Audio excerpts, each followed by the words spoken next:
Justice Virendra ji, Anil Jain ji, Ashok Bhatt ji, सुशील पासी जी,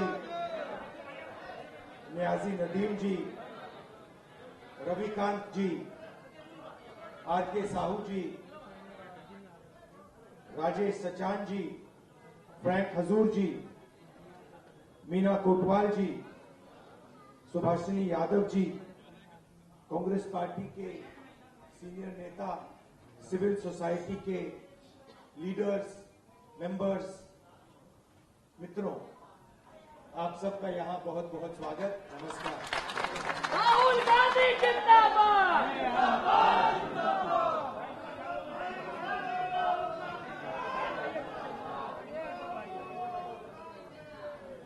कुछ दिन पहले,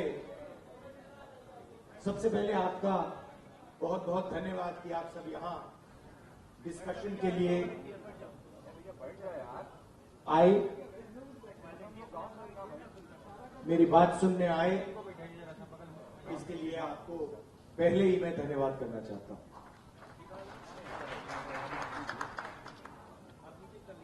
कुछ दिन पहले मैं रायबरेली गया था और वहां मुझे मोची की दुकान दिखी, तो मैं वहां रुक गया। मैं उनके पास जाके बैठ गया, समझना चाहता था ये कर क्या रहे। बातचीत हुई और मैं उनको देख रहा था। मोची हैं, हाथ में अनलिमिटेड स्किल थी।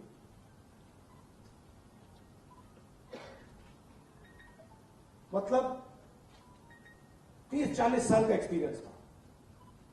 मैंने वो जूता लिया, मैंने बनाने की कोशिश की, वो मतलब सवाल ही नहीं उठता। मतलब मुझे 1-2 साल लग जाएंगे मतलब शुरू करने में। बातचीत हुई, मैंने पूछा क्या हो रहा है, कैसे चल रहा है। उन्होंने कहा कि ये जो मेरा बेटा है ये पहले मेरे साथ काम करता था, अब नहीं करता है, ये भाग गया, चला गया। तो मैंने कहा क्यों? कहते हैं कि इसने कहा कि इस काम में इज्जत नहीं।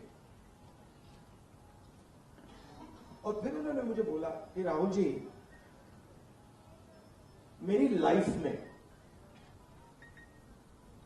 सिर्फ एक व्यक्ति ने, मेरे पिता ने मेरी रिस्पेक्ट की है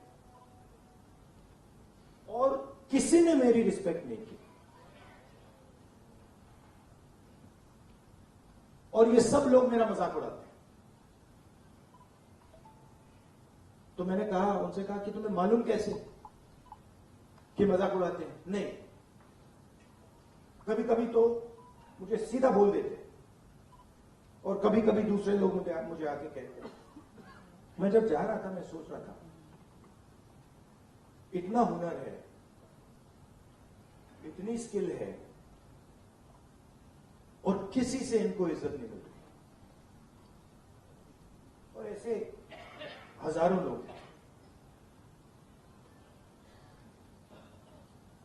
और ये हिंदुस्तान में हर रोज हो रहा है। इस देश में हुनर की इज्जत है ही नहीं। जिसके पास स्किल है, जिसके पास हुनर है, जो काम करना जानता है, उसकी इज्जत है ही नहीं। रियलिटी है देश की। और ये सारे के सारे जो नेटवर्क्स हैं, 21वीं सदी में हम इसको नेटवर्क कह सकते हैं। चाहे ये बढ़इयों का नेटवर्क हो, मोचियों का नेटवर्क हो, धोबियों का नेटवर्क हो, इन सब में बहुत गहरी स्किल छुपी हुई है। हाथ मिलाने से पता लग जाता है। आप धोबी से हाथ मिलाइए, वो ऐसा दबाता है, हवा निकल जाती है। मैंने किया है। तो जैसे पकड़ता है, ऐसे लगता है कि भैया 10-15 लोगों ने पकड़ लिया। आप बढ़ई का हाथ पकड़िए, उसमें दिख जाता है।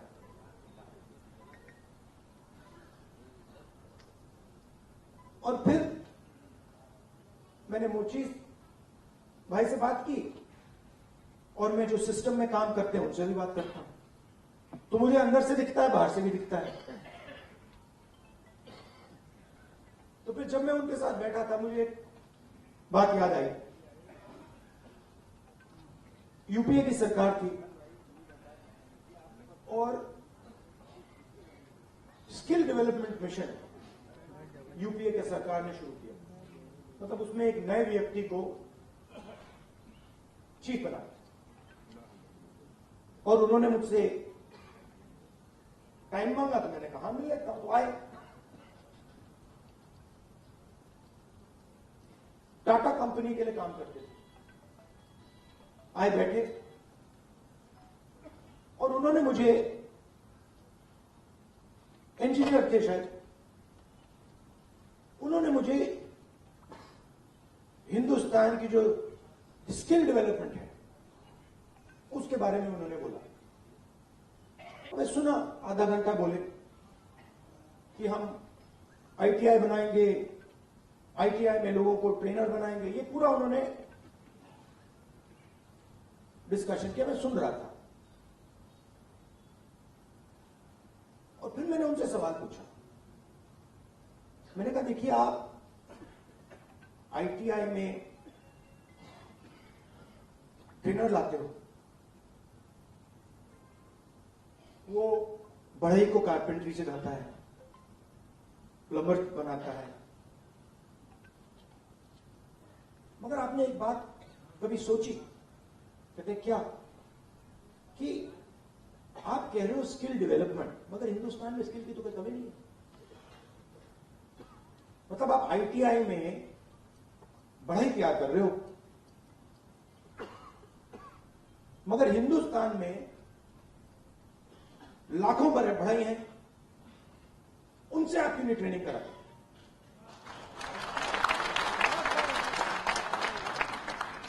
तो ये थोड़ा चौंक गए। मतलब मैंने कहा मतलब बता देता हूं। मान लीजिए आपको नाइट ट्रेन करने हैं, आप सर्टिफिकेशन सेंटर खोल दीजिए। हर डिस्ट्रिक्ट में आप एक सर्टिफिकेशन सेंटर खोल दीजिए और उत्तर प्रदेश के हर नाई को कह दीजिए, देखिए भैया, आप गुरु हो, आप शिष्य लो, उनको तैयार करो, अपनी दुकान में तैयार करो और फिर उनको सर्टिफाई करो। अगर आपके जो शिष्य हैं सर्टिफाई हो जाएंगे, आपको हम 100, 200, 500, 1000 रुपए बैंक अकाउंट में डाल देंगे। मतलब जो स्किल का नेटवर्क है उसका प्रयोग क्यों नहीं करते आप? बिल्कुल चुप हो गए। मतलब मुझे देख रहे थे कि ये मतलब व्यक्ति पागल है, इसको क्या हो गया? मतलब आप आईटीआई में, अच्छा मजे की बात बताऊं, ये जो हमारे ये मोची भाई हैं, इन्होंने मुझे बोला कि राहुल जी,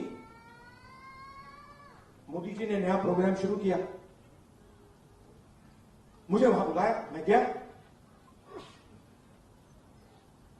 और फिर मुझे कहते हैं कि आपकी ट्रेनिंग कराएंगे। राहुल जी, मैं तो 40 साल से मोची का काम कर रहा हूं।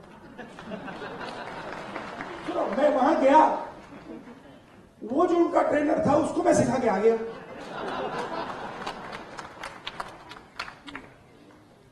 तो बात क्या है,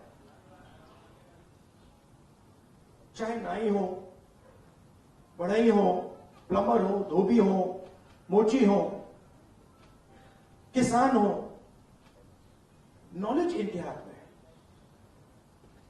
मगर सिस्टम इनसे कोई बात ही नहीं करता। सिस्टम दूसरे डायरेक्शन पे चल रहा है। आपने आईटीआई बना दी, हमारी सरकार ने बनाई, मगर उसका जो नॉलेज सिस्टम है उसका तो कोई कनेक्शन ही नहीं है। तो मैंने उनसे कहा, देखो मैं आपको बताता हूं, अगर आपने नाइट ट्रेन करने हैं, मान लो आपने हिंदुस्तान में 10 लाख नाई ट्रेन करने हैं, आप हिंदुस्तान के नाइयों को पकड़ो और कहो भैया आप ट्रेन करो, 6 महीने में 10 लाख नाई आपके सामने आ जाएंगे। अब कोई ज्यादा पैसा भी नहीं लगेगा मगरना। तो हो क्या रहा है?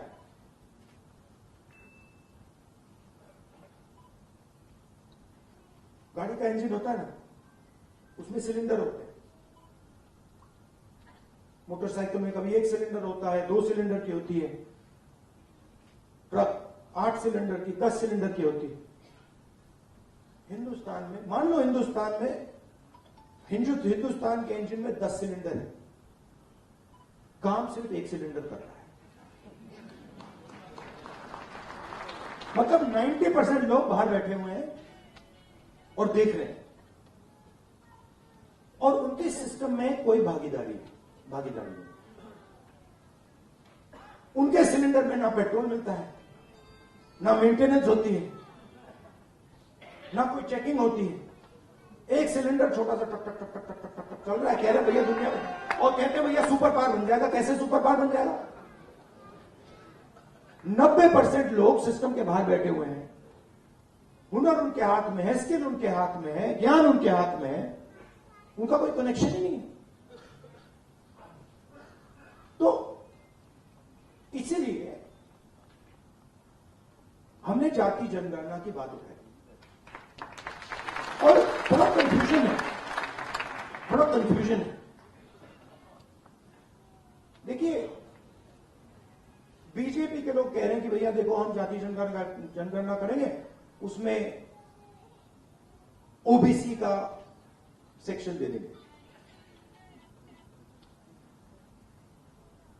जाति जनगणना सबसे पहले सिर्फ वहां ओबीसी लिखना का कोई मतलब नहीं। अलग कम्युनिटीज हैं, हम हर कम्युनिटी की लिस्ट चाहते हैं। पहली बात। दूसरी बात, हमारे लिए यह सिर्फ सेंसस नहीं है, हमारे लिए यह पॉलिसी मेकिंग का फाउंडेशन है,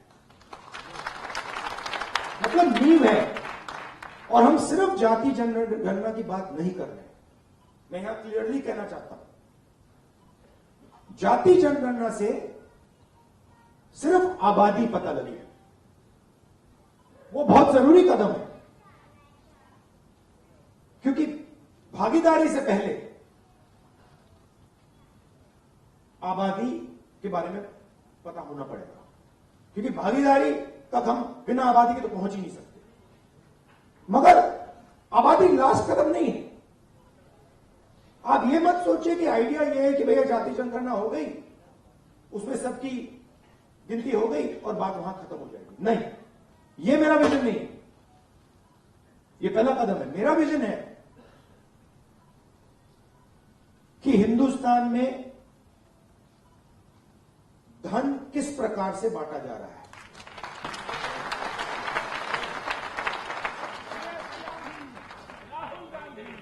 ओबीसी के हाथ में कितना है, दलितों के हाथ में कितना है, मजदूरों के हाथ में कितना है, पहली बात। दूसरी बात, हिंदुस्तान के जो इंस्टीट्यूशंस हैं, ब्यूरोक्रेसी हो, जुडिशरी हो, मीडिया हो, इसमें इन लोगों की कितनी भागीदारी है। मतलब हम ये समझना चाहते हैं कि कॉन्स्टिट्यूशन ने कहा था कि एक व्यक्ति को एक वोट मिलेगा, मतलब सारे के सारे हिंदुस्तान के जो सिटीजन्स हैं वो समान, एक समान है, एक जैसे। तो हम ये पूछ रहे हैं कि अब 70 साल हो गए, कॉन्स्टिट्यूशन हमारे सामने है, इसका समाज पर इफेक्ट पड़ा है, हां या ना, और कितना पड़ा है?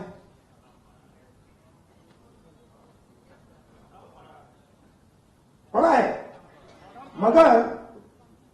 मगर अगर मैं कॉर्पोरेट इंडिया को देखूं और लिस्ट निकालूं और हिंदुस्तान के 500 सबसे बड़े उद्योगपतियों की लिस्ट निकालूं, मैंने निकाला है, उसमें आपको एक भी दलित, एक भी आदिवासी, एक भी पिछड़े वर्ग का व्यक्ति नहीं मिलेगा। और सिर्फ कॉर्पोरेट इंडिया की बात नहीं कर रहा हूं, आप जुडिशरी देख लीजिए, कॉर्पोरेट इंडिया देख लीजिए, मीडिया देख लीजिए। आप मुझे बता दो, नेशनल मीडिया में दलित एंकर का नाम बता दो मुझे, आदिवासी एंकर का नाम बता दो, ओबीसी एंकर का नाम बता दो, कौन है बता दो। तो नैरेटिव बनाते हैं ना।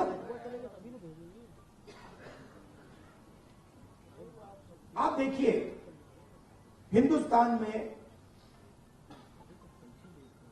50% आपने कहा कि आधी आबादी ओबीसी है, उसमें आप 15% दलित जोड़ दीजिए, 8% आदिवासी जोड़। माइनॉरिटीज की बात मैंने अभी की भी नहीं, 73 आता है। 73% दलित, आदिवासी, ओबीसी। कॉर्पोरेट इंडिया में 0, मीडिया में 0। आप हो ही नहीं। तो अब हम अगर पॉलिसी बनाएंगे और हिंदुस्तान की जो सच्चाई, जो रियलिटी है, उसकी बेसिस पे हम पॉलिसी नहीं बनाएंगे तो क्या मतलब।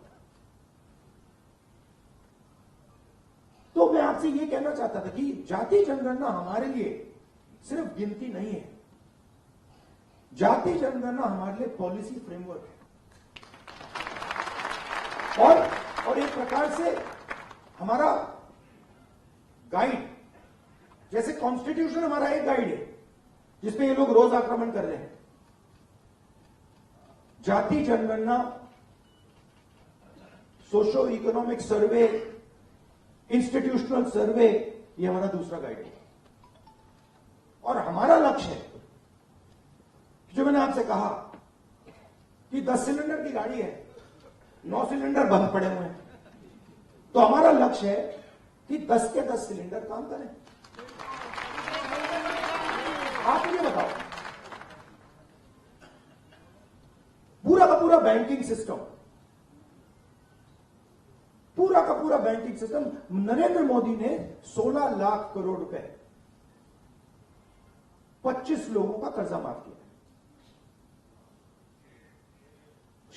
16 लाख करोड़ रुपया।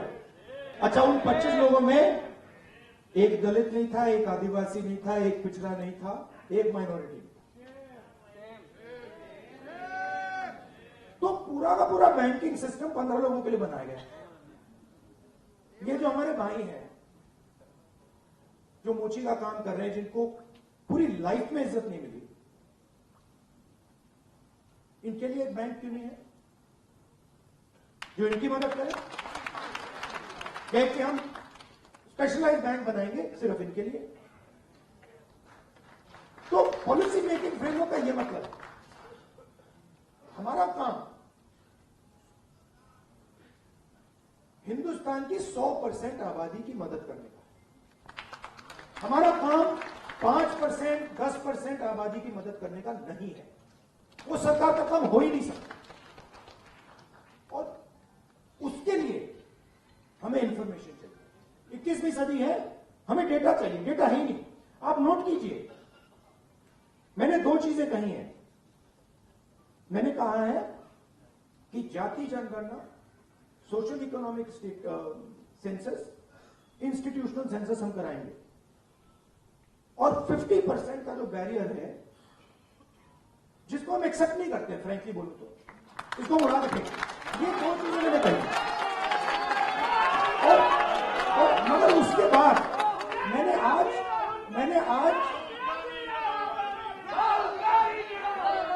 तक, सुनिए, आज तक उसके बाद हम क्या करेंगे मैंने नहीं बोला है, क्योंकि पहले मैं चाहता हूं कि हमारे सामने डेटा हो कि भैया इतने दलित हैं, हिंदुस्तान के इंस्टीट्यूशन में उनकी इतनी भागीदारी है। रिजर्वेशन की बात होती है मगर चांस नहीं मिलता। सच्चाई है, सब जानते हैं। उल्टा उल्टा हो जाता है, लैटरल एंट्री हो जाती है, लैटरल एंट्री हो जाती है। मैं आपको गारंटी देता हूं लैटरल एंट्री में आपको 90% का कोई नहीं मिलने वाला। एक साइड आपको लैटरल एंट्री से मारते हैं, दूसरे साइड कॉन्ट्रैक्टर।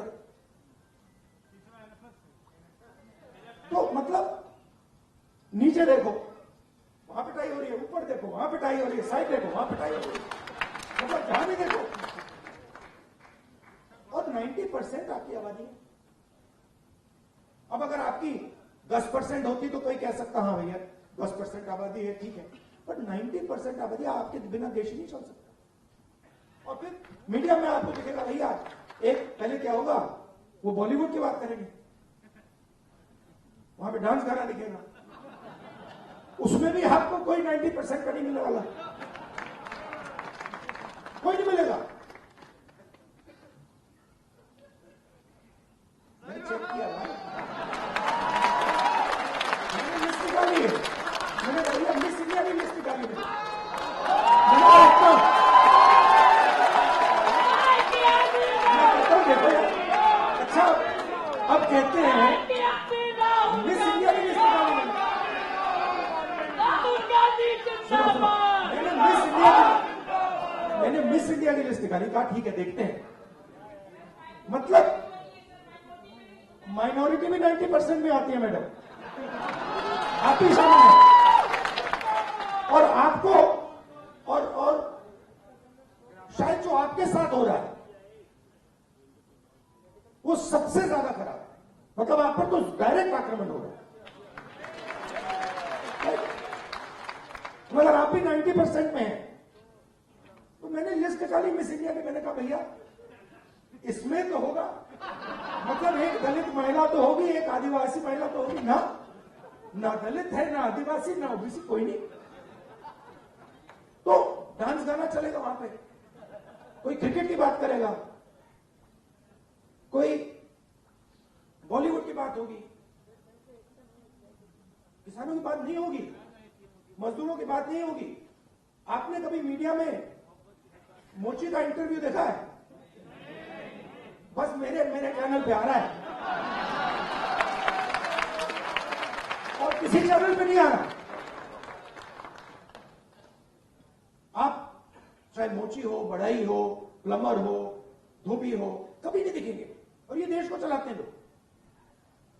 और फिर मीडिया में कहते भैया मोदी जी गले लग गए, सुपर पावर बन गया।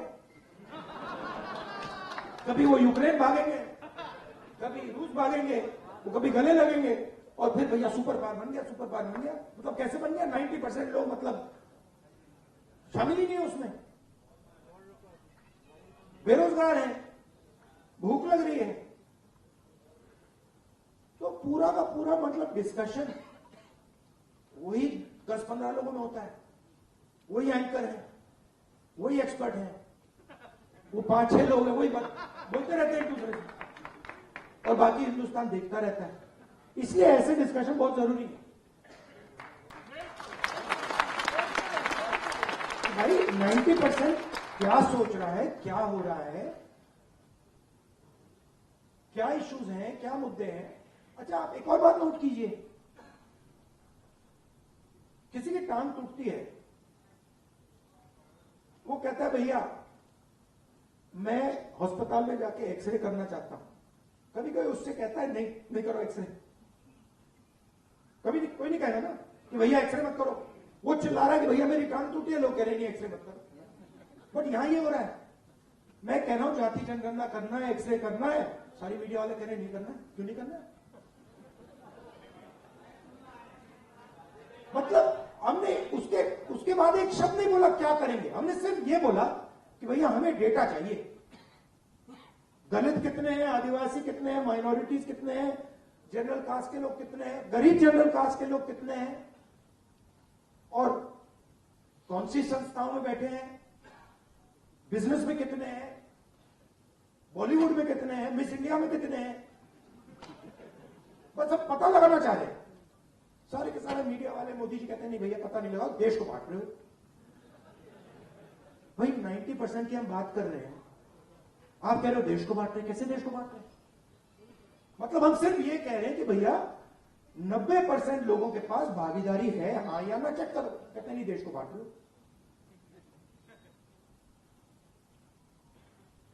तो जो भी संस्थाएं हैं, इलेक्शन कमीशन हो, मीडिया हो, फ्री मीडिया हो, जुडिशरी हो, ये सारी की सारी संस्थाएं कहां से आए? ये इधर से आए। आप इसको मिटा दो तो हिंदुस्तान में एक संस्था नहीं बचेगी। कोई इलेक्शन कमीशन नहीं बचेगा, कोई रिजर्वेशन नहीं बचेगा। जो आपने कहा कि कॉन्स्टिट्यूशन से फायदा मिला, वो 5-10 साल में सब खत्म हो जाएगा। तो जाति जनगणना जो है वो इसको मजबूत करने का काम है।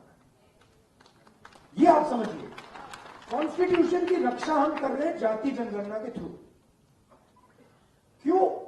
क्योंकि इसको 10% ने नहीं बनाया, इसको 100% ने बनाया। और मैं ये भी कहना चाहूंगा कि इसकी सबसे ज्यादा रक्षा आप लोग करते हैं। इसकी रक्षा गरीब करते हैं, किसान करते हैं, मजदूर करते हैं, दलित, आदिवासी, पिछड़े लोग, गरीब, जनरल कास्ट के लोग इसकी रक्षा ये करते हैं। अदानी जी इसकी रक्षा नहीं करते।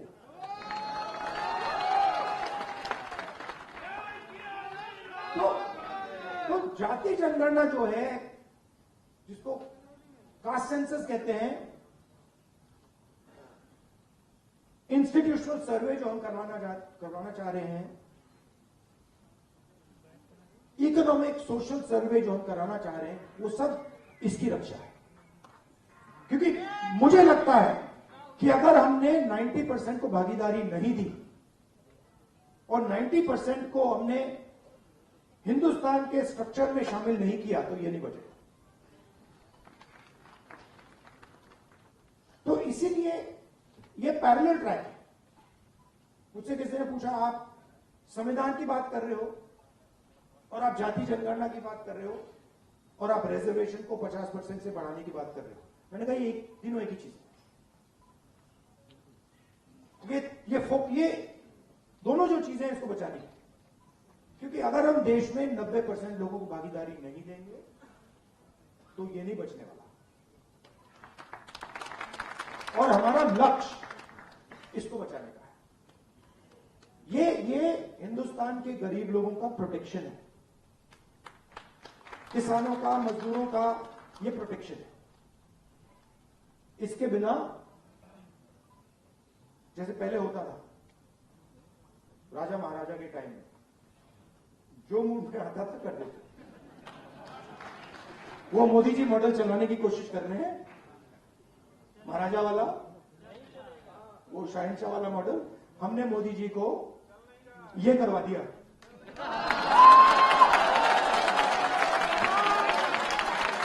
आप अपने आप को नॉन बायोलॉजिकल समझते हो। आप अपने आप को नॉन बायोलॉजिकल समझते हो। आप अपने आप को डायरेक्ट भगवान के साथ कनेक्शन समझते हो। Wrong number.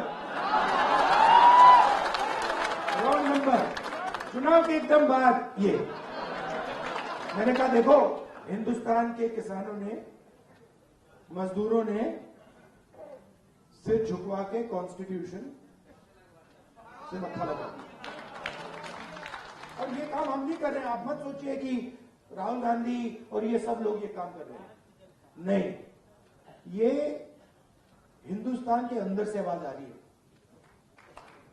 हम उस आवाज को सुन रहे हैं। और ये जो स्ट्रेंथ है, जो शक्ति है, ये हिंदुस्तान के अंदर से आ रही है, हिंदुस्तान के गरीब लोगों से आ रही है, और इसको कोई रोक नहीं सकता। अब अगर कोई सोचे, मैं आपको बता देता हूं, पॉलिटिकल बात बता देता हूं, आप लिख लो। अगर कोई सोचे कि जाति जनगणना को रोका जा सकता है या 50% बैरियर को रोका जा सकता है, मैं आपको बता रहा हूं, वो सपने देख रहे हैं। ये होगा ही होगा, इसको रोका नहीं जा सकता है। ना जाति जनगणना रुकेगा, ना सोशो इकोनॉमिक सर्वे रुकेगा, ना इंस्टीट्यूशनल सर्वे रुकेगा, ना 50% का बैरियर रहेगा। ये तो सारे के सारे होंगे, क्योंकि हिंदुस्तान की जनता ने ये मन बना लिया है, ऑर्डर आ गया है, जनता से ऑर्डर आ गया है। अब आपको प्रधानमंत्री जी को ये बात एक्सेप्ट कर देनी चाहिए और ऑर्डर लागू कर देना चाहिए, और अगर नहीं करेंगे तो फिर दूसरे प्रधानमंत्री करेंगे। आपके साथ देखिए, मैं आपको अंत में एक बात बताना चाहता। देखिए, मैंने अब 2004 से मैं पॉलिटिक्स कर रहा हूं, ठीक है, और एक प्रकार से काफी सीखने को मिला मुझे। बीजेपी वालों ने मुझे तंग किया, डिस्टर्ब किया, उनको मैं गुरु मानता हूं कि इन्होंने ही मुझे सिखाया, इनके बिना मैं नहीं सीख सकता। मैं बता रहा हूं, आप लोग नहीं सिखाते मुझे, आप लोग मुझसे प्यार करते हो, आप नहीं सिखा सकते, उन्होंने मुझे सिखाया। तो वो एक प्रकार से मुझे उन्होंने डायरेक्शन दी, भैया क्या नहीं करना है, उधर देखो, वो नहीं। तो एकदम मुझे पता लग जाता, मैं सुबह उठता हूं, क्या नहीं करना, उधर देखता हूं, अच्छा वो नहीं करना, ऑटोमेटिक वो मेरी ओर देखते हैं, कहते हैं भाई क्या नहीं करना, वो राहुल गांधी कर रहा मतलब। तो ये तो बिल्कुल मतलब पता नहीं आइडियोलॉजिकल है, खून की पता नहीं कौन सी लड़ाई है, बट ये मतलब शायद पता नहीं कब से चल रही है और ये खत्म नहीं होगी। मगर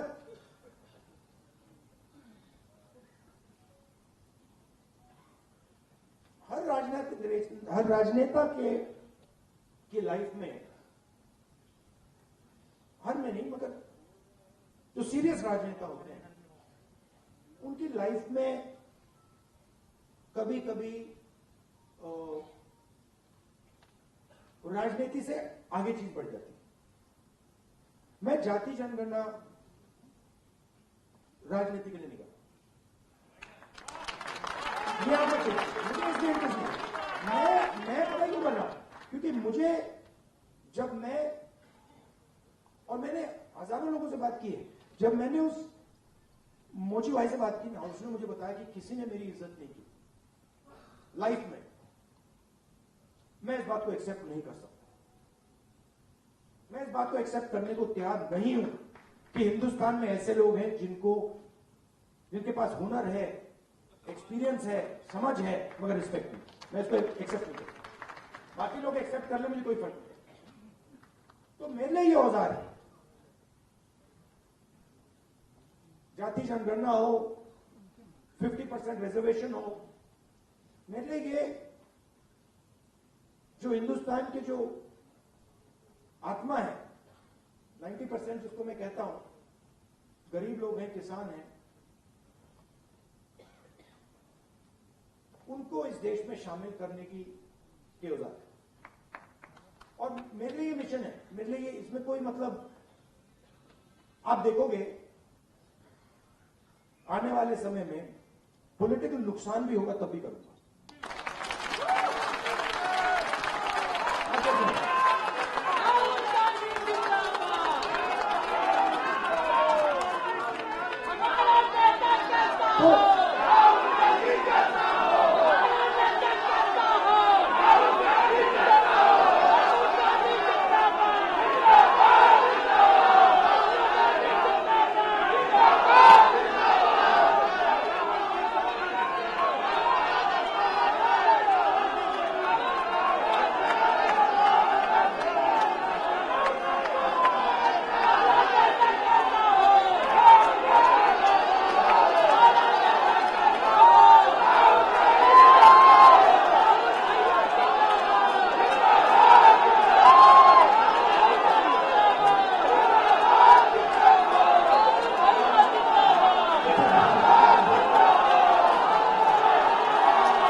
आपको साइकोलॉजी समझा देता हूं।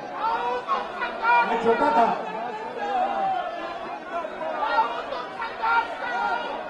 सुनिए थोड़ी सी मैं आपको।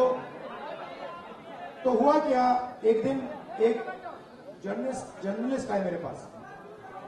Love you brother. एक जर्नलिस्ट आए मेरे पास, सीनियर जर्नलिस्ट है। तो वो मेरे पास आए, जो मैंने आपको अभी बोला ना, नुकसान हो जाएगा तो भी करूंगा, तो उसको समझा रहा हूं। तो सीनियर जर्नलिस्ट आए, बैठे मेरे पास। उन्होंने कहा राहुल जी एक सेकंड भाई।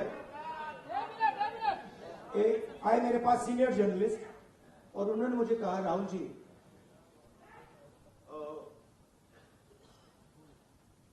मैं पाकिस्तान के नेता थे, पता नहीं मुशर्रफ थे या नवाज शरीफ थे, मैं उनको बहुत अच्छी तरह जानता हूं। उन्होंने मुझे कहा, तो मैंने कहा, तो उन्होंने कहा कि मैं उनसे जाके मिला और मैंने उनसे कहा कि देखिए, अगर आपने हिंदुस्तान और पाकिस्तान के बीच में पीस करवा दी तो बहुत अच्छा होगा। तो फिर उस व्यक्ति ने, पता नहीं मुशर्रफ था या कौन था, मुशर्रफ ने कहा क्यों? और जर्नलिस्ट ने कहा कि क्योंकि अगर आप हिंदुस्तान और पाकिस्तान के बीच में पीस करा दोगे तो सदियों के लिए लोग आपका नाम याद रखेंगे। लॉजिक ये थी। मैं सुन रहा था, मुझे बता रहे थे, मतलब कि आपको नाम याद रखवाने के लिए काम करना चाहिए। मतलब मैं सोच रहा था, और जैसे मैं सोच रहा था, सुन रहा था उनकी बात, मुझे एक बात और याद आई। यही सवाल मैंने दादी से पूछा था जब मैं छोटा था। मैं दादी के पास गया, मैंने कहा दादी,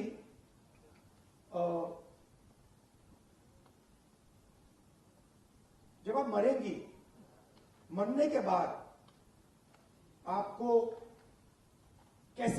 लोग कैसे याद करना चाहिए, लोगों को आप कैसे याद करना चाहिए? दादी का जवाब पता है क्या था? मैंने कहा आप क्या चाहती हैं कि लोग आपको कैसे याद करें?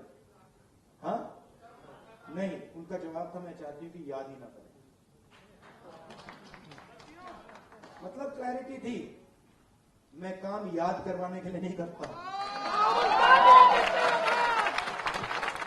मैं काम करने के लिए करता हूं। मुझे याद शायद कुछ नहीं है।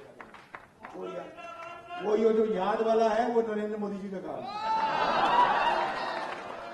तो मेरी थिंकिंग है कि हिंदुस्तान के 90% की जो शक्ति है वो हिंदुस्तान को बनाने में लगे। पूरा इंजन स्टार्ट हो, 10 के 10 सिलेंडर चले और लोगों को मजा आए कि भैया हिंदुस्तान है, इसमें भागीदारी है, इसमें रिस्पेक्ट है, इसमें आदर है, और हम सब मिलकर इस देश को आगे ले जा रहे हैं।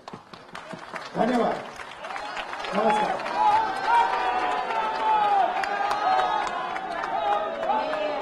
मैं आग्रह करूंगी जस्टिस वीरेंद्र सिंह जी से कि वो आए और रोको